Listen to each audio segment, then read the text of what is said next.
Hello hi नमस्कार अस्सलाम वालेकुम। Welcome to the Biogyan family and this is your educator Ruhi.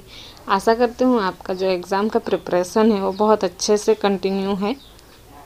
आज हम पढ़ने वाले हैं फाइटोक्रोम्स के मोड ऑफ एक्शन के बारे एंड इनके रोल्स इन फोटोमॉर्फोजेनेसिस। इससे पहले वाले वीडियो में फाइटोक्रोम्स के बारे में हमने पढ़ा था कि ये रेड एंड इंफ्रारेड लाइट के फोटो रिसेप्टर हैं और इनके दो फॉर्म पाए जाते हैं, एक पीआर फॉर्म एंड एक पीएफआर फॉर्म। जो पीआर फॉर्म है वो साइटोसोल में सिंथेसाइज होता है डार्क कंडीशन में एंड ये इनएक्टिव फॉर्म है। जब भी रेड लाइट होती है या लाइट के प्रेजेंस में ये कन्वर्ट हो जाता है पीएफआर के फॉर्म में और ये कन्वर्सन फास्ट होता है।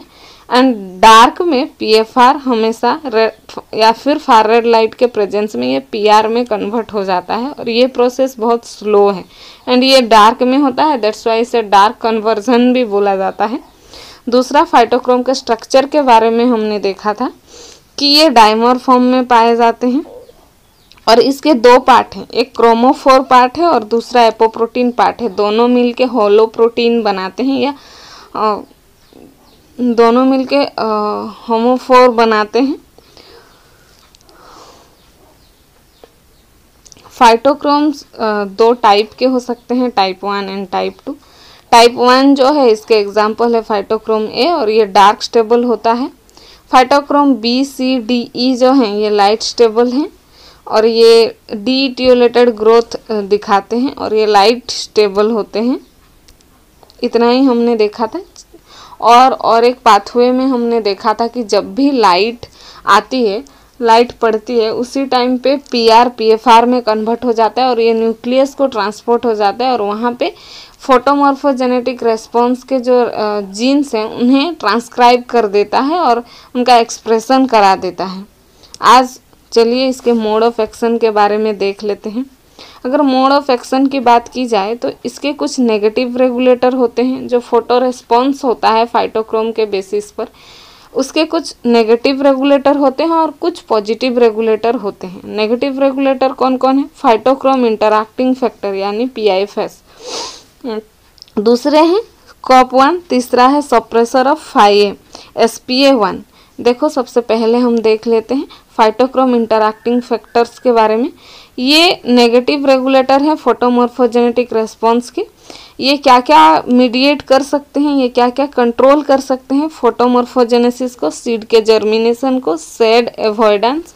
यानी अगर एक सोचिए एक पेड़ बहुत बड़ा है और उसी के सामने एक छोटा सा पेड़ है, तो बड़ा वाला पेड़ का जो शेड है वो छोटे वाले पे आएगा और उसको सनलाइट नहीं मिलेगी। तो उस कंडीशन में वो जो छोटा वाला पेड़ है वो क्या करेगा? वो उस शेड एवॉइडेंस का प्रोसेस को वो एक्सेप्ट करेगा, शेड एवॉइडेंस प्रोसेस में वो आगे बढ़ेगा। ये भी कराते हैं फाइटोक्रोम्स। हाइपोकोटाइल इलोंगेशन कराते हैं, क्लोरोफिल का बायोसिंथेसिस कराते हैं।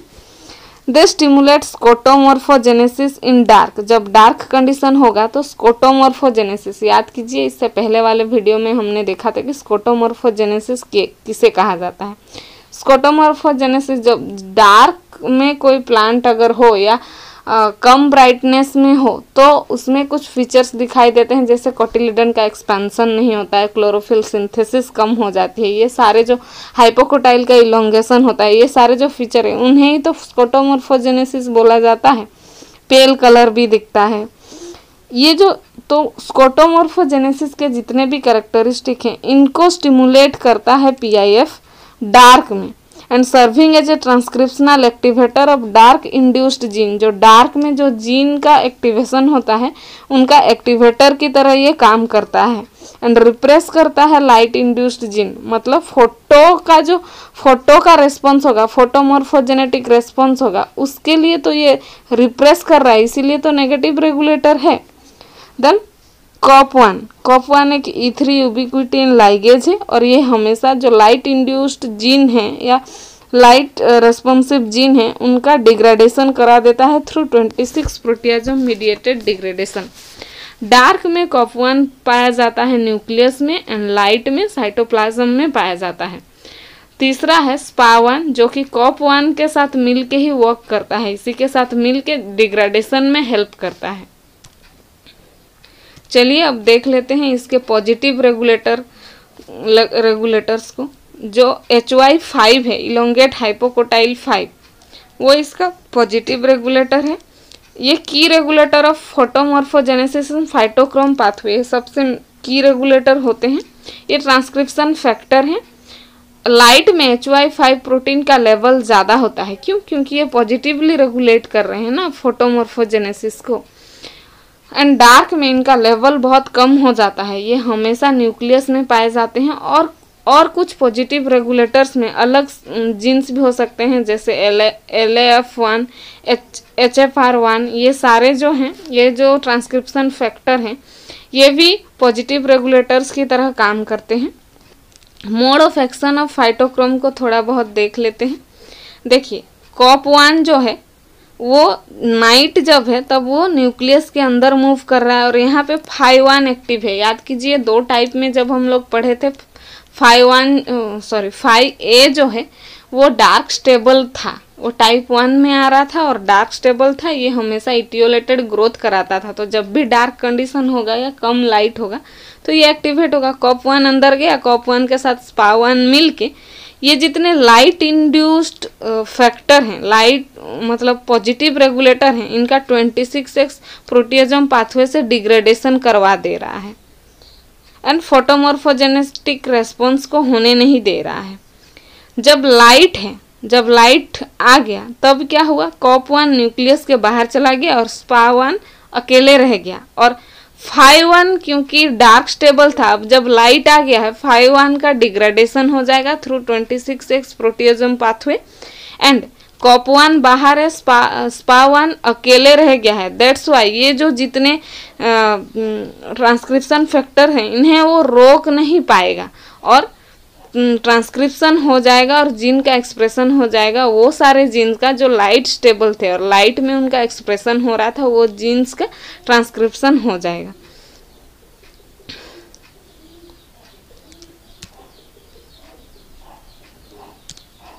देखिए, PIF एज नेगेटिव रेगुलेटर कैसे काम कर रहा है। ए में क्या लिखा गया, PIF as constitutive transcriptional activators in the dark. Dark में क्या हो रहा है, देखिए, जब डार्क कंडीशन है तो PR, डार्क कंडीशन में फाइटोक्रोम PR फॉर्म में पाया जाता है ना, उस टाइम में जितने PIF हैं वो एक्टिवेट होंगे और PIF इंड्यूस्ड जीन यानी जो डार्क में इंड्यूस हो रहे होंगे ये जीन का ट्रांसक्रिप्शन वो होने देंगे PIF जो हैं, क्योंकि ये तो नेगेटिवली रेगुलेट करते हैं फोटोमॉर्फोजेनेसिस को। यानी ये लोग डार्क में एक्टिवेट होंगे, लाइट में इनएक्टिवेट होंगे। लाइट में फोटोमॉर्फोजेनेसिस को ये रोकते हैं।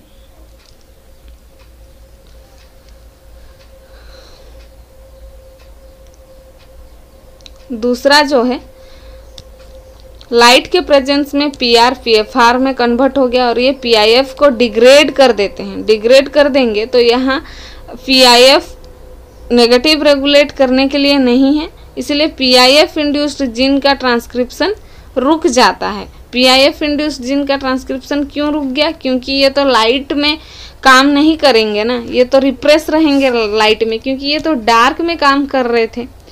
अब देखो B में क्या हो रहा है, B में जब नाइट है तब PR के फॉर्म में है तो PIF रिप्रेस्ड जीन यानी जो PIF जिसको रिप्रेस कर रहा होगा, यानी वो जीन्स जो लाइट में एक्टिवेट हो रहे होंगे वो सप्रेस होके रहेंगे। और दूसरी तरफ देखो, जब लाइट आ गया PFR फॉर्म में आ गया तो PIF का डिग्रेडेशन हो गया। तो हुआ क्या, PIF रिप्रेस्ड जीन का ट्रांसक्रिप्शन हुआ है। तो अगर दोनों इमेज को अच्छे से देखो तो ये समझ में आ रहा है कि डार्क में PIF इंड्यूस्ड जीन का ट्रांसक्रिप्शन होता है और PIF रिप्रेस्ड जीन का ट्रांसक्रिप्शन रुका हुआ रहता है। इंड्यूस्ड मतलब डार्क में वो प्रमोट कर रहा है और रिप्रेस्ड मतलब लाइट वाला जीन को वो रिप्रेस करके रखा हुआ है PIF। और यही दूसरी तरफ देखो तो लाइट कंडीशन में PIF इंड्यूस्ड जीन रुका हुआ है उसका ट्रांसक्रिप्शन, और दूसरी तरफ PIF रिप्रेस्ड जीन यानी लाइट इंड्यूस्ड जीन का ट्रांसक्रिप्शन हो रहा है। फोटोमॉर्फोजेनेसिस में रोल क्या है, यानी इनके मोड ऑफ एक्शन क्या है, ये भी वही बता रहा है। देखते हैं और एक साइकिल में देखिए डार्क जब कंडीशन है तो ये पीआर फॉर्म में साइटोसोल में ही पाया जा रहा है, ये अंदर नहीं जा पा रहा है। और डार्क कंडीशन में कॉप1 जो है SPA1 जो है वो न्यूक्लियस के अंदर पाए जाते हैं और जितने लाइट इंड्यूस्ड जीन है या पॉजिटिव रेगुलेटर है उन्हें डिग्रेड करते रहते हैं, इन्हें डिग्रेड करते रहते हैं। दैट्स वाई PIF फ्री रहता है और ये स्कोटोमॉर्फोजेनेसिस यानी डार्क वाला जो कंडीशन है उसे एक्टिवेट करते हैं एंड फोटोमॉर्फोजेनेसिस को रोकते हैं। वहीं जब लाइट कंडीशन होता है तो PR रेड लाइट के प्रेजेंस में PFR में कन्वर्ट हो जाता है और PFR ही उसका एक्टिव फॉर्म है। ये न्यूक्लियस के अंदर चला आता है, अंदर आने के बाद ये COP1 को बाहर भेज देता है जिसके चलते SPA1 अकेले हो जाता है और ये कोई भी डिग्रेडेशन नहीं कर पाता है ये सारे जीन्स का, HY5 हो, HFR हो या LAF, ये सारे जीन्स या ट्रांसक्रिप्शन फैक्टर का डिग्रेडेशन होने नहीं देता है, जिसके चलते PIF का डिग्रेडेशन हो जाता है और HY5 जो है ये फ्री होके फोटोमॉर्फोजेनेसिस करवाते हैं। ये भी उसी का इमेज है। देखिए जब डार्क कंडीशन है तब PR फॉर्म में है जो कि इनएक्टिवेट फॉर्म है और ये साइटोसोल में पाया जा रहा है और अंदर डार्क कंडीशन में COP1 अंदर पाया जाएगा और SPA1 के साथ ये HY5 LAF1 HFR1 का डिग्रेडेशन करा देता है और PIF को एक्टिवेट करा देता है जिसके चलते डार्क इंड्यूस्ड जीन का ट्रांसक्रिप्शन होता है, PIF इंड्यूस्ड जीन का भी ट्रांसक्रिप्शन होता है और इटियोलेटेड यानी स्कोटोमॉर्फोजेनेसिस दिखाई देता है और लाइट इंड्यूस्ड जीन उस टाइम में नेगेटिवली रेगुलेट हो रहे होते हैं। वही लाइट के कंडीशन में क्या होता है, COP1 न्यूक्लियस के बाहर चला जाता है और इस टाइम पे PR PFR में कन्वर्ट हो गया है और ये न्यूक्लियस के अंदर चला आएगा क्योंकि यही इसका एक्टिवेट फॉर्म है और ये अंदर आने के बाद COP1 को बाहर भेज दिया जिसके चलते SPA1 अकेले हो गया और ये सारे लाइट इंड्यूस्ड जीन जो हैं ट्रांसक्रिप्शन फैक्टर हैं इनको रोक नहीं पाया जिसके चलते इनका ट्रांसक्रिप्शन हो गया और लाइट इंड्यूस्ड जीन का एक्सप्रेशन हो गया और फोटोमॉर्फोजेनेसिस होने लगा और यहीं पे PIF का डिग्रेडेशन भी ये कराते हैं।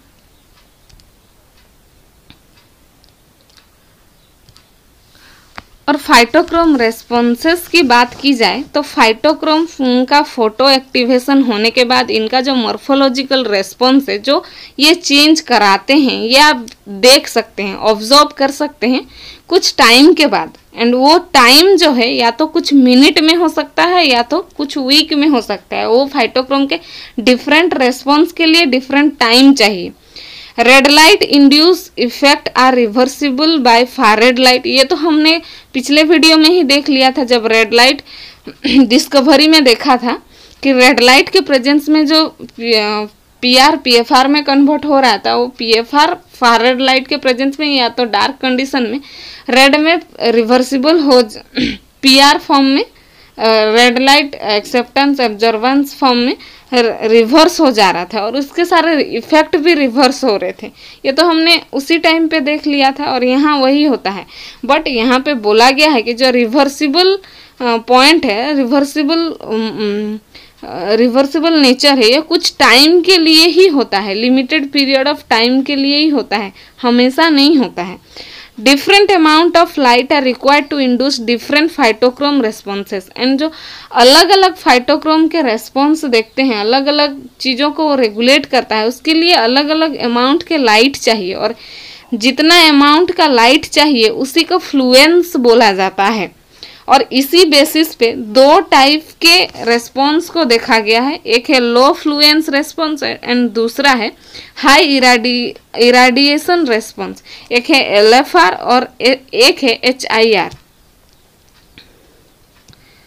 जो LFR है उसमें क्या होता है, responses induce with red light and reverse with far red light.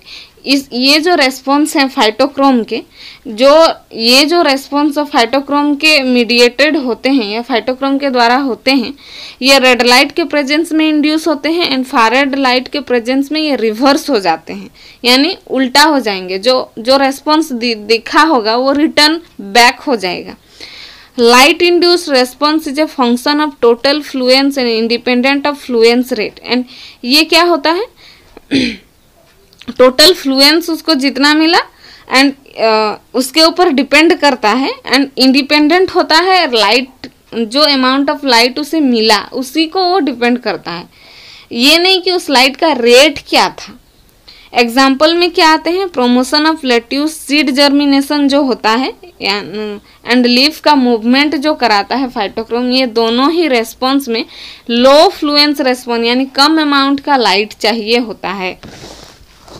High radiation response, इसमें क्या होता है, सम फोटोमॉर्फोजेनेटिक रेस्पॉन्स जो हैं जो पीआईएफ के थ्रू फाइटोक्रोम के थ्रू होते हैं, ये प्रोलॉन्ग्ड एक्सपोजर यानी ज़्यादा टाइम तक लाइट चाहिए होता है इन्हें, और ये हाई इराडियंस दिखाते हैं यानी जहाँ से लाइट मिल रहा है उसका ब्राइटनेस बहुत ज़्यादा होना चाहिए, और साथ ही साथ जितना ज़्यादा ब्राइटनेस होगा उतना ही ज़्यादा रेस्पॉन्स दिखाई देगा। प्रोपोर्शनल टू इराडियंस मतलब जितना ज़्यादा ब्राइटनेस होगा और जितना ज़्यादा टाइम तक एक्सपोजर होगा, जितना ज़्यादा टाइम तक तुम उसे लाइट में रखे होगे उतना ही ज़्यादा रेस्पॉन्स देखने मिलता है। बट ये क्या है, ये जो इफेक्ट है, ये जो रेस्पॉन्स दिया है फाइटोक्रोम ने, फाइटोक्रोम के चलते हुए ये जो रेस्पॉन्स हुआ है ये कभी रिवर्सिबल नहीं होता। यही LFR में रिवर्स हो जा रहा था, जो रेस्पॉन्स दिया था वो रिवर्स हो जा रहा था, लेकिन HIR में रिवर्स नहीं होता है। जो हो गया एक बार हो गया, जो रेस्पॉन्स आ गया वो आ ही गया। इसके एग्जाम्पल में है anthocyanin synthesis in dicot seedling, inhibition of seedling elongation, flower का इंडक्शन करा सकता है। ये जो अपिकल हुक बने रहता है डार्क कंडीशन में, इसे ओपन करने का काम करता है एंड कोटिलिडन का एक्सपेंशन भी करा सकता है। सीडलिंग का जो इलोंगेशन है वो लाइट के कंडीशन में ही तो रुकता है। डीइटियोलेटेड ग्रोथ जो होता है उसी टाइम में तो सीडलिंग का इलोंगेशन रुक जाता है, हाइपोकोटाइल का इलोंगेशन, वो तो डार्क कंडीशन में इलोंगेशन ज़्यादा हो जाता है। एंड एंथोसियानिन का सिंथेसिस भी ये करा सकता है। ये सारे जो रेस्पॉन्स है ये HIR के अंडर आते हैं। So this is it. अगर आपको कोई पॉइंट समझ ना आया हो तो डू लेट मी नो, मैं उस पॉइंट को क्लियर करने की कोशिश करूँगी। And thank you.